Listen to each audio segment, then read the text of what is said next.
brought you by Silver Pumps and Motors. Top quality और consistent performance के लिए सिर्फ सिल्वर पंप्स नाम याद रखना. నెక్స్ట్ ఏంటి చెప్పుకోండి చూద్దాం. ఏంటి క్విజ్ ప్రోగ్రామ్ అనుకుంటున్నారా? ఇప్పుడు ఇండస్ట్రీలో కొందరు హీరోయిన్ల విషయంలో జరుగుతుంది ఇదే.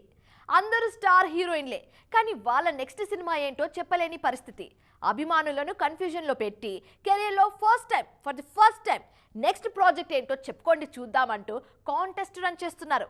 ఇంతకీ ఎవరా ముద్దుగుమ్మలు? కెరీర్ స్టార్ట్ చేసిన 10 ఏళ్లలో ఒక్కసారి కూడా నెక్స్ట్ ఏంటి అనే ఆలోచన లేకుండా కనీసం ఒక్క సినిమానైనా బ్యాకప్ పెట్టుకున్న పూజా హెగ్డేతో ఇప్పుడు బ్యాడ్ టైం బాగా బంతాట ఆడేస్తోంది. తెలుగులో ఈమె చేతిలో ఒక్క సినిమా కూడా లేదిప్పుడు.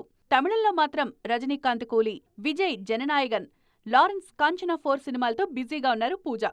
పూజా హెగ్డే మాత్రమే కాదు, సాయి పల్లవి పరిస్థితి అలాగే ఉందిప్పుడు.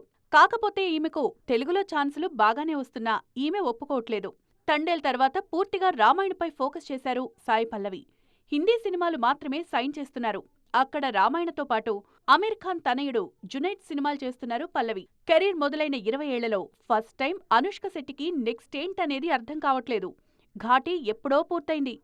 మలయాళంలో ఖతనార్ సినిమా చేస్తున్నారు, కానీ తెలుగులో మాత్రం స్వీటీ నెక్స్ట్ ప్రాజెక్టుపై క్లారిటీ లేదు. సమంత సైతం నెక్స్ట్ ఏంటి అనేది చెప్పట్లేదు. మా ఇంటి బంగారం సినిమా ప్రకటించినా ఇప్పటివరకు అప్డేట్ లేదు.